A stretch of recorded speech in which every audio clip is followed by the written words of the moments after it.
जब भी मैं इस बात के बारे में याद करता हूँ तो मेरा लहू जमने लगता है और जिस्म में एक सरसराहट दौड़ने लगती है।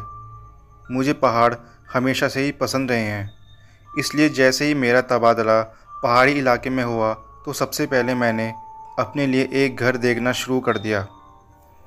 शायद मेरी किस्मत कुछ ज़्यादा ही बुलंद थी, इसलिए मुझे जल्दी ही अपने सपनों का महल मिल गया। उसे मकान ना कहकर अगर हवेली बोला जाए तो ज़्यादा बेहतर होगा। 6 कमरे, एक गैराज, एक छोटा बगीचा, सभी कुछ तो था वहाँ। जब सब सही से निपट गया तो मैंने अपनी धर्मपत्नी को भी बुलावा दे दिया। वैसे आपको बता दूं कि मेरे परिवार में मैं, मेरी पत्नी सरोज, वो मेरी पत्नी का एक भाई विनोद और साथ में मेरी 2 प्यारी बिल्लियाँ थीं। सभी की आ जाने से जैसे घर में ताजगी आ गई हो। इतने बड़े घर को संभालने के लिए मुझे नौकरों की ज़रूरत थी, अतः मैंने पास के गांव जाकर 2 नौकरों का बंदोबस्त करने की सोची और अगले दिन मैं सवेरे ही पास के गांव चला गया। वो गांव काफ़ी अजीब था। ऐसा लगता था जैसे लोग अपनी ज़िंदगी काट रहे हैं, जी नहीं रहे। एक अजीब सी मनुसियत उनके चेहरों पर साफ झलक रही थी। मैंने एक छोटी सी दुकान देखी और वहां जाकर पूछा कि कोई कामगार यहाँ मिल सकते हैं क्या। दुकानदार बोला, बाबूजी, यहाँ काम करने वाले लोगों की कमी नहीं है, वैसे भी यहाँ के लोगों को ज़्यादा काम मिल नहीं पाता। उसने एक छोटे लड़के से कुछ लोगों को बुलावा भेजा। थोड़ी देर में ही काम करने की इच्छुक एक छोटी सी भीड़ मेरे इर्द गिर्द जमा हो गई। लेकिन जैसे ही मैंने उन्हें अपने घर का पता बताया तो बस जैसे सभी को सांप सूंघ गया हो। उन लोगों के चेहरे पर मैं डर देख सकता था। धीरे धीरे करके सारी भीड़ मेरे पास से हट गई। मुझे बहुत आश्चर्य हुआ। मैंने दुकानदार से इसका कारण जानना चाहा तो उसने बताया कि जिस घर में आप लोग रहते हो वहाँ बहुत साल पहले एक व्यापारी और उसका परिवार रहता था। वो काफ़ी समृद्ध था। इसी गांव के कुछ लोगों ने लालच में आकर उसके परिवार की हत्या कर दी थी। उस परिवार से वो व्यापारी ही बचा था। उस व्यापारी ने गांव वालों से मदद की गुहार लगाई, लेकिन गांव में से किसी ने भी उसकी मदद नहीं की। वो व्यापारी जादू टोना जानता था। उसने उस घर और इस गांव पर टोटका कर दिया। कहते थे कि व्यापारी ने अपना शरीर एक पिशाच को सौंप दिया है और तभी से गांव में अजीब अजीब घटनाएं शुरू हो गई। लोग मरने लगे। तब गांव के ही कुछ लोगों ने हिम्मत की और उस व्यापारी को वहीं जलाकर गाड़ दिया। मुझे पता था कि गांव में ये कहानियां आम होती हैं, इसलिए मैंने इन बातों पर ज़्यादा ध्यान नहीं दिया। मैंने दुकानदार से पैसे ज़्यादा बढ़ाने के लिए बोला और आखिर में मुझे काम करने के लिए लोग मिल ही गए। जब घर में वापस आया तो मेरी पत्नी सरोज घर की साफ सफाई में व्यस्त थी। तभी अचानक विनोद कहीं से एक छोटा पुराना घड़ा उठा लाया और इससे पहले कि हम कुछ कहते वो घड़ा विनोद के हाथ से छूट गया और फर्श पर गिरकर टूट गया। घड़े का गिरना था कि एक चीख सी पूरे घर में गूंज गई और एक भयानक दुर्गंध आने लगी। हमने जल्दी से उस घड़े के टुकड़े और उसमें से निकली राख को समेटा और बाहर फेंक दिया। लेकिन मुझे पता नहीं था कि जो अनहोनी होनी है उसकी शुरुआत हो चुकी है। अंदर से लगातार गुर्राने की आवाज़ आ रही थी। मैंने जाकर देखा तो मेरी दोनों पालतू बिल्लियां आपस में लड़ रही थी।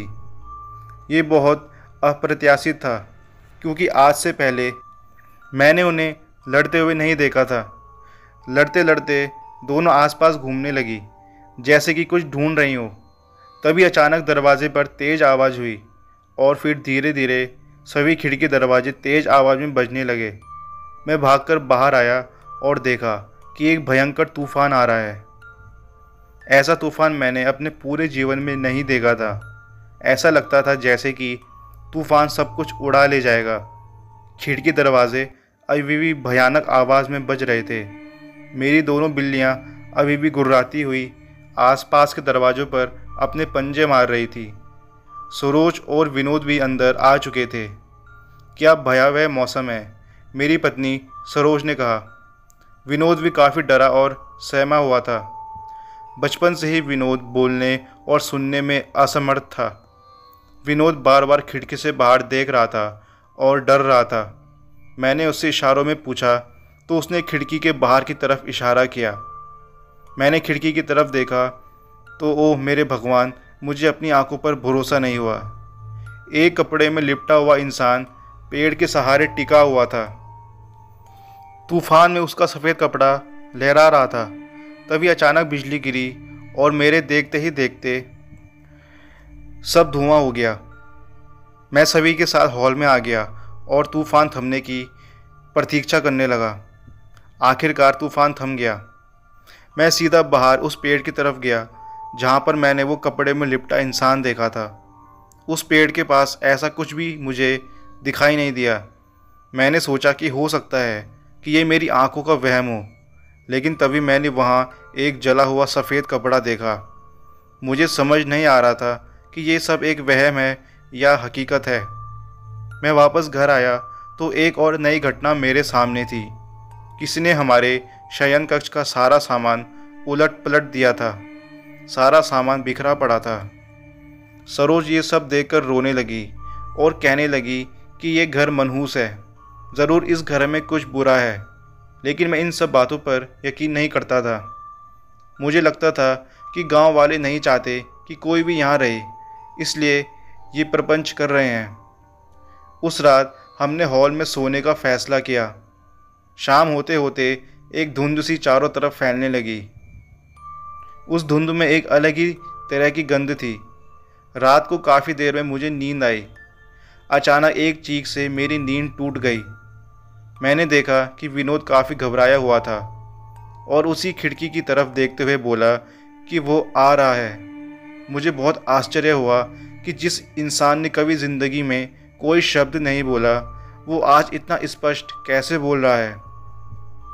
मैंने खिड़की की तरफ देखा तो वहीं कपड़ों में लिपटा हुआ इंसान उसी पेड़ के सहारे खड़ा था। तभी अंदर से मेरी दोनों बिल्लियों के लड़ने और रोने की आवाज़ आने लगी। ये सब देखकर सरोज और विनोद बेतहाशा रोने लगे। मैं इतनी जल्दी घबराने वालों में से नहीं था। मैंने दोनों को डांट कर चुप हो जाने के लिए बोला। पूरा वातावरण एकदम शांत हो चुका था। मैंने खिड़की से झांक कर देखा तो वहाँ कुछ भी नहीं था। अगली सुबह गांव से वो दोनों नौकर हरी व मोहन आ चुके थे। मैंने उन दोनों को आसपास की झाड़ी साफ करने का हुक्म दे दिया। इसके बाद मैं विनोद से मिला तो उसे देखकर साफ जाहिर होता था कि उसे रात का कुछ भी नहीं पता। तभी बाहर से हरी की आवाज़ आई।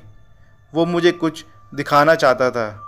मैंने देखा कि झाड़ियों के बीच एक बड़ा सा खड्डा बना हुआ था। मैंने कहा कि शायद किसी जंगली जानवर ने ये खड्डा बनाया होगा। मैंने उस खड्डे का मुंह एक पत्थर से बंद करवा दिया। शाम तक कुछ भी अप्रत्याशित नहीं हुआ तो मैंने सुकून की सांस ली। लेकिन शाम होते होते फिर वही धुंध फैलने लगी। तभी सरोज ने आकर बताया कि विनोद को तेज़ बुखार हुआ है। मैंने देखा कि विनोद तेज़ बुखार से झुलस रहा है। रात में मैंने बाहर निकलना ठीक नहीं समझा, इसलिए हमने घर में ही रखी हुई दवाइयों का सहारा लिया। सरोज और विनोद के सोने के बाद मैं अपने लैपटॉप पर अपना ऑफिस का काम निपटाने लगा। कुछ देर बाद मुझे बाहर कुछ गिरने की आवाज़ आई। मैं भागकर बाहर आया तो मैंने देखा कि विनोद का शरीर पड़ा हुआ था और उसके शरीर से निकल रहे खून को मेरी दोनों बिल्लियां चाटने में मगन थी। मैंने तुरंत विनोद को उठाया और अंदर ले आया। उसका शरीर बर्फ़ के समान ठंडा पड़ चुका था और दोनों आंखें बाहर की तरफ निकली हुई थी। विनोद की यह हालत देखकर सरोज ने रोना शुरू कर दिया। मेरी सोचने समझने की शक्ति जा चुकी थी। तभी मैंने विनोद के जिस्म में हरकत महसूस की। ये देखकर मैंने देर नहीं की, कार निकाली और विनोद और सरोज को लेकर अस्पताल चला गया। विनोद को उन्होंने इमरजेंसी वार्ड में शिफ्ट कर दिया। सुबह डॉक्टर ने मुझे खबर दी कि विनोद अब खतरे से बाहर है। मैंने डॉक्टर का शुक्रिया अदा किया। तभी सरोज वहाँ आकर सिसकियाँ लेने लगा और उसने मुझसे कहा कि अब वो उस घर में एक दिन भी नहीं रहेगी। कंडीशंस को देखते हुए मैंने भी वहाँ से निकलने का फ़ैसला कर लिया और सरोज से कहा कि विनोद के ठीक होते ही हम वहाँ नहीं रहेंगे। अस्पताल में रात से दोपहर हो चुकी थी। तभी नर्स ने आकर बोला कि हम लोग चाहें तो घर जा सकते हैं, विनोद को यहाँ कोई दिक्कत नहीं होगी। मैंने सरोज से घर चलने के लिए बोला, लेकिन वो किसी भी कीमत पर जाना नहीं चाहती थी। मैंने अकेले ही घर जाने का फ़ैसला किया, क्योंकि मेरे ऑफिस के भी कुछ ज़रूरी दस्तावेज़ों का काम बाकी था। मैं वापस घर आ गया। मैंने देखा कि कुछ और झाड़ियाँ भी साफ़ हो गई हैं। उसका मतलब कि हरी और मोहन आए थे। लेकिन ये देखकर मुझे बहुत गुस्सा आया कि उस खड्डे का मुंह फिर से खुला हुआ था। हॉल में आकर मैंने लैपटॉप ऑन किया और अपना काम निपटाना शुरू कर दिया। सब कुछ एकदम शांत था। काम निपटाते निपटाते शाम हो गई थी और बाहर फिर से धुंध छाने लगी थी। इन सब चीज़ों से ध्यान हटाने के लिए मैं फ़िल्म देखने लगा। फ़िल्म को देखते देखते मुझे एहसास हुआ कि ये फ़िल्म ना होकर मेरी ही ज़िंदगी पर्दे पर दिखाई जा रही हो।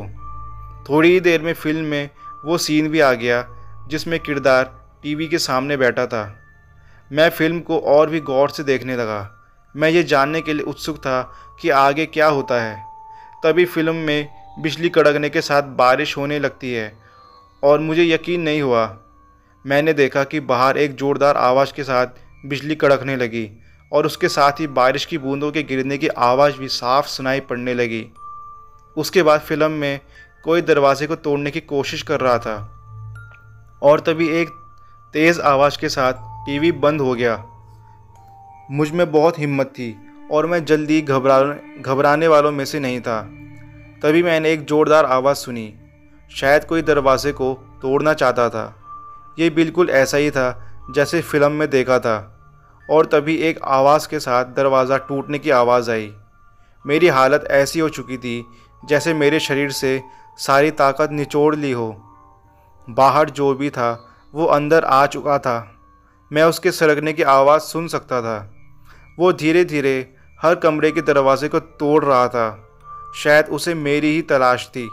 मैं चीखना चाहता था, लेकिन मेरे गले से आवाज़ नहीं निकल रही थी और ना ही मेरे पैरों में चलने की शक्ति बची थी।